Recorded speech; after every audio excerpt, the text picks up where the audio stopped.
Hi, our guest today is Town Accountant Zach Taylor. We've asked you to come back, Zach. You were here earlier this year. We asked you to come back after the fall town meeting. The tax rate's been set. Let's talk about the town's finances. Sounds good. Am I dreaming, or we're almost at a $100 million a year budget?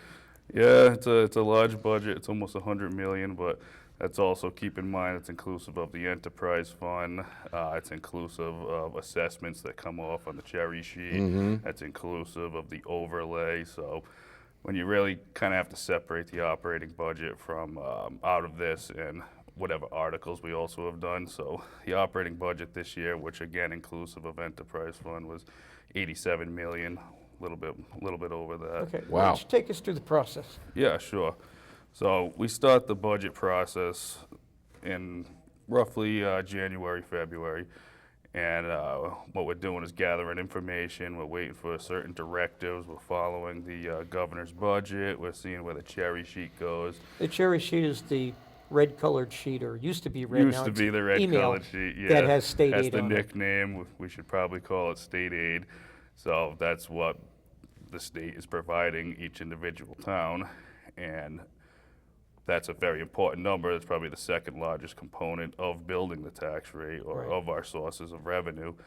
So we're waiting to see where that really comes in, because sometime in the past we've had $1 million cut there, and that's a large number to cut out of your budget. So if that's reduced $1 million, you're going to make it up elsewhere. So, Right. so we're following the state there. Once we get those numbers in, then I'm looking at historic trends department by department for our other component, which is local receipts. So I spend a lot And of time. that's permit fees. Anything else. Um, There's permit fees, it's a sale of inventory of vehicles, motor vehicle excise is Excise actually- tax, is yep. actually That's a considered, big yeah. part of it. Right. excise tax, Penalties, interest, Fines. all that- forfeitures, okay. you Yep. got it. But probably So- the largest two components of that are, I would say, are permit fees and the motor vehicle excise Motor tax. vehicles, Me- definitely the motor largest, vehicles. and actually the second would be our room occupancy tax, Yes, which yes. is right around $1 million. Wow. Yeah. Because there's six, seven hotels now. Yeah, so I mean, that's, Right, that's right. a pretty penny. So think about it, before we upped it to the new percentage, like that brought in a lot of extra revenue, which you could translate to directly coming off the tax roll. Okay. So we got those two major components there built right now. So now we'll switch sides to the expenditure side. So we wait for directives from FinCom, and we work with our financial team to see what we can do. So in this past year, the message was that for salaries and wages, we kind of drew a line, did something unique this year. Salaries and wages, we will meet contractual obligations. But as far as your general expenses are concerned, level fund it. So live within your last year's budget for general expenses. And obviously, when you have contractual obligations right. through unions, we Right. have to provide for that money. So people, department heads, I should say, built their budgets. We turned them in. Certain areas were cut, such as hydrant services, where the year before we had a really large expectation, and it didn't really come through with the water rate that was supposed to be 87%. Right. It was a little lower, I believe, in 56, something like that. So then other areas where we pulled debt, we know exactly what our debt schedule is going to be. We put that together. And health insurance, that's obviously one of the largest components of Always the budget. goes up. And it always goes up? It always goes up, yep. And it's all indications say that's going to continue to happen. Yep.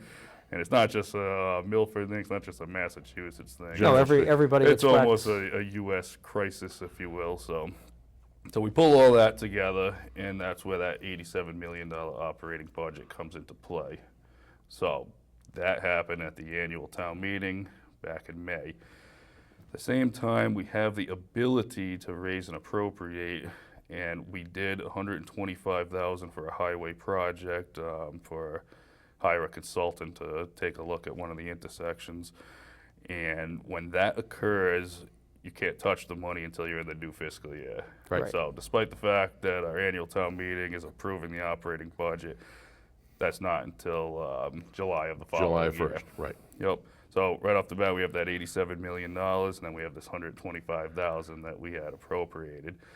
So then we move forward, the budgets are set, we're moving into the new year, we're tapping into the new budgets, moving along, and at the same time, we're thinking about our capital needs. Well, you also have to wait because the state legislature and the governor never get the budget done on time. You're 100% So the fiscal correct. year begins July 1, but you may not even see that budget till July 15th. And to your point, it changes. It's when Right. I take you back and I said we got our original proposal from the governor, like it changes maybe 3, 4, 5 Right. times. But luckily for us, Right, the governor submits a budget, the House decides on one, And then the Senate decides on one, the House and Senate Conference Committee decide on one, the Yep. legislature votes, Ways the and governor Means. decides what to veto. Yep, Then when all the smoke clears, the budget's never like it started out. absolutely. So somewhere always around changes. July Always 15th, you changes. know what the state aid's really going to be. Yeah, And then to get back to your point, Milford traditionally does the capital spending at the fall town meeting. yeah. I think from my understanding, that change occurred a little before I came in 5 years ago or so, Yep. where we decided any major capital shouldn't really be touching until we're in October when we do know What the number is. state And aid's you know gonna what free be. cash is. We know what free cash is And going free to be. cash really isn't free, it's just money that, I like to call it recycled cash. well, Or, for the audience, what free cash really is it's money that was approved in the fiscal year before and not spent, correct. or money that came in beyond what was projected.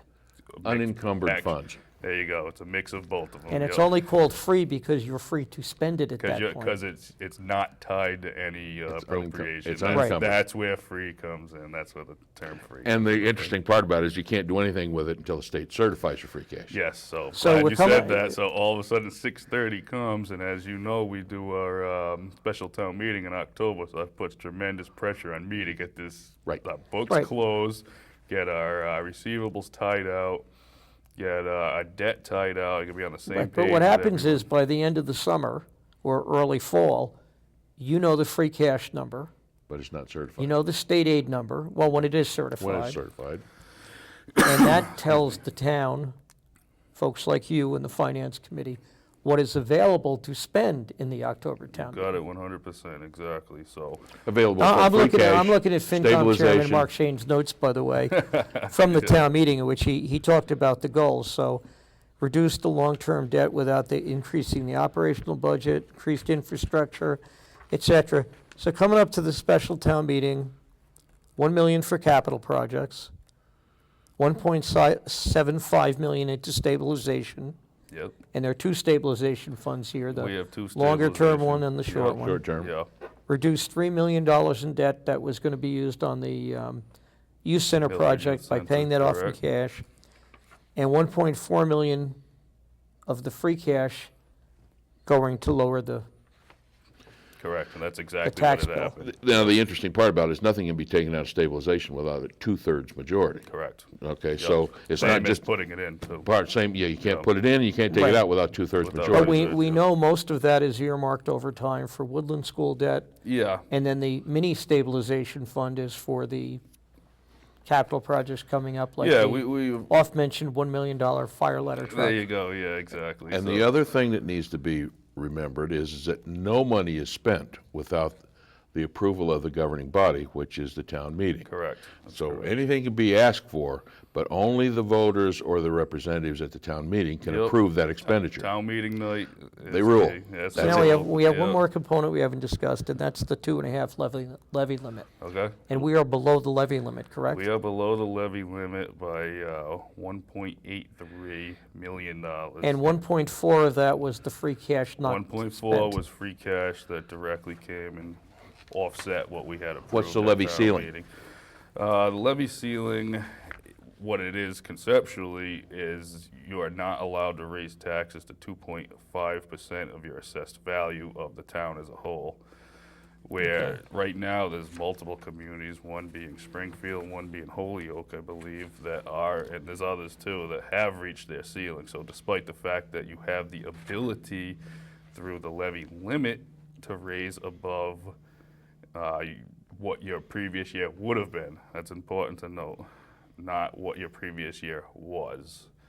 So like last year, we had excess levy capacity and we raised taxes our taxes were 56 million, but it could have been higher. So this year, when you start over again, you start at that new point, and you have the ability to do 2.5% on top of that, plus your new growth. Now, if you hit your levy ceiling, no more increase. You don't get the luxury of the 2.5. You don't get the luxury of the new growth. So we're nowhere near the ceiling, are we?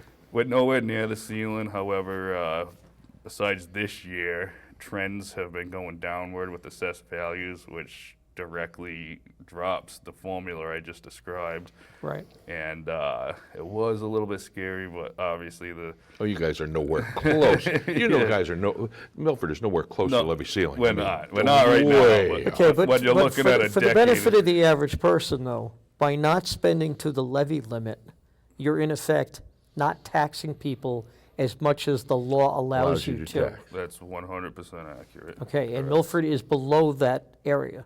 Definitely. So if people think their tax bills are high, they could conceivably be higher. 100%. You have excess in the levy.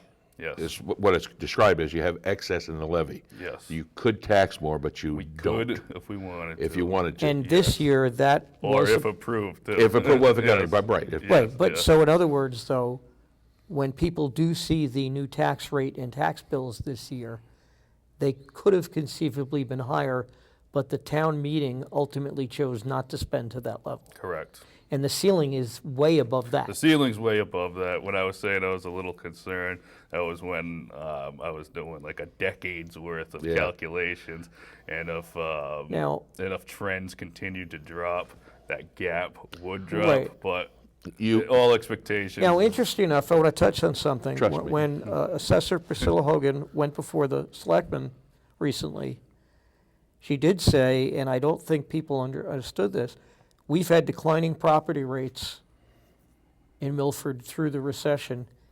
Fiscal 15, the new year, this is the first year she's seen them go up. Correct. And I happen to have them in front of me, Yes. which is single-family housing went up 4.1% increase in property values. Condos, 5.95, which for all intents is 6%. 2 and 3 families up 5%. Multifamilies up 1.1. Vacant land, which sounds odd, but unbuilt land, up 3.3. Commercial up 3.1%. And industrial up 1.3%. That's the first time in probably 5 fiscal years It is. we've seen the values go up. It is. And Yeah. More like 8. More like 8. well, it is in a long time, and people have been going, when are the values going to go? Yeah. This is starting to lagged move. behind the recession theoretically ending. Yeah. But the values finally went up and are projected to go up again, but they're not going up to the go-go days of pre-recession where they were jumping up 10, Not yet. 12%. Yeah. Well, I don't So- think that'll happen for a while, personally. Yeah, I mean, I because don't people think got so. burnt over that whole thing and the Right. banking crisis Okay. and all that kind of stuff. So essentially, what happens now is, and this is important to understand, is when, for example, my taxes go up 3%.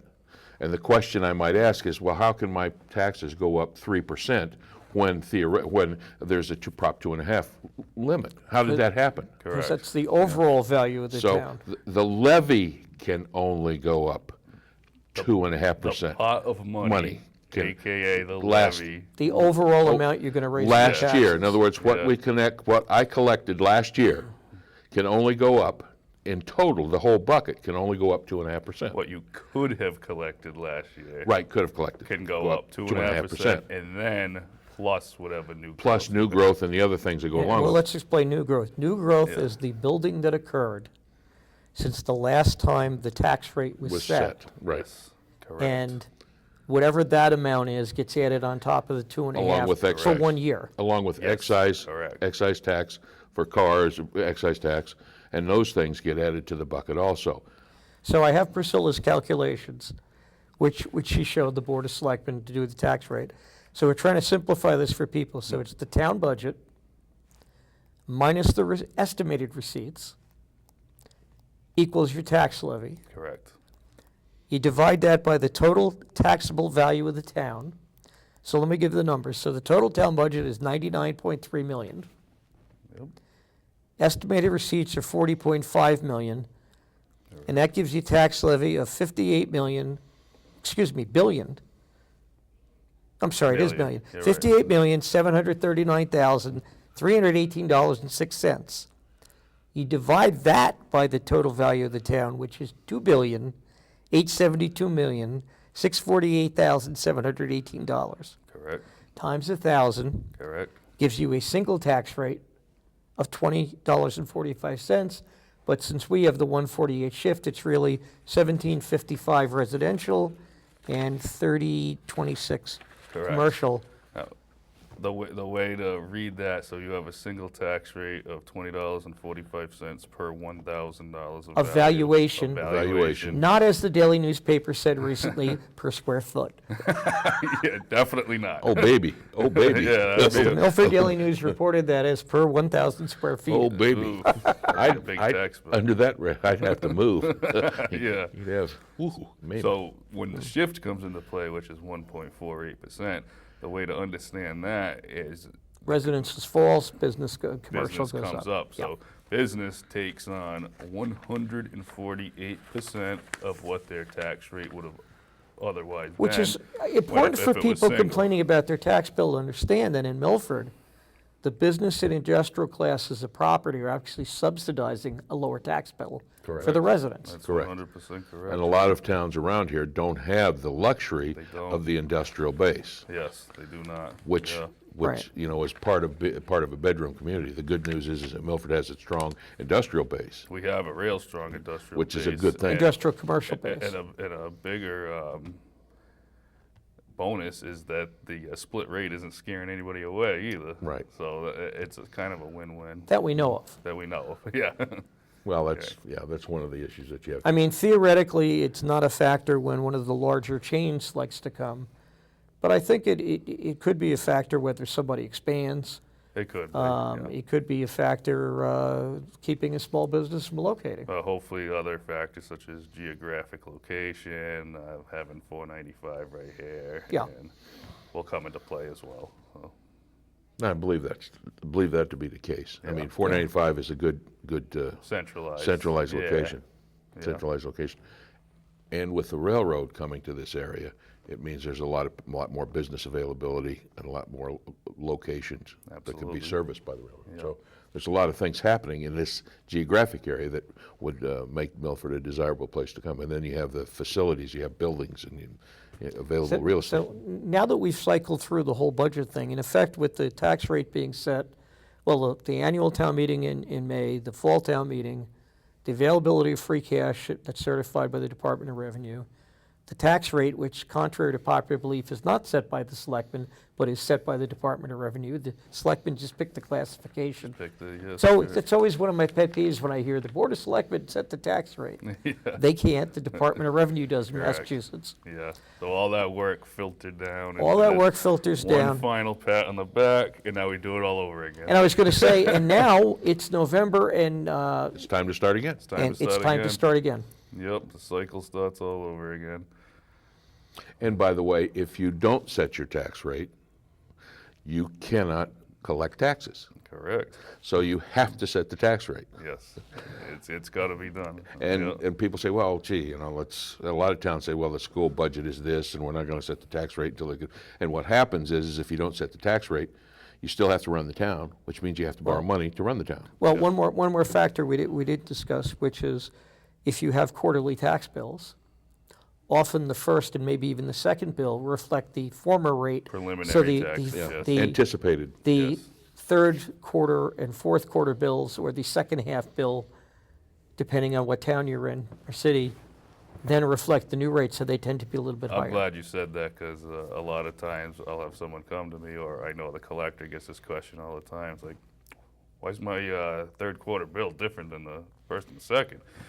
And Because it's it because refl- of exactly what you just said. Well, it's not just the new rate, but it goes back to the July 1st, so you have to recapture that You have that to increase. Yeah. so I mean, let's face it, the budgets are pretty much on the trending upwards each year. And if you're gonna use last year's rate, and you're at a higher starting point now, so now you're gonna do a makeup on the second and I've never seen a town, well, the tax rate can go down when values go up, Absolutely. Yep. but the bills tend to go up. The bill, I can't recall a tax bill ever going down, yeah. unless a house burned down or something like that. Yeah, well, that's something obvious like that, but yeah, it's valuations go up, tax bill, the rate goes down. Right.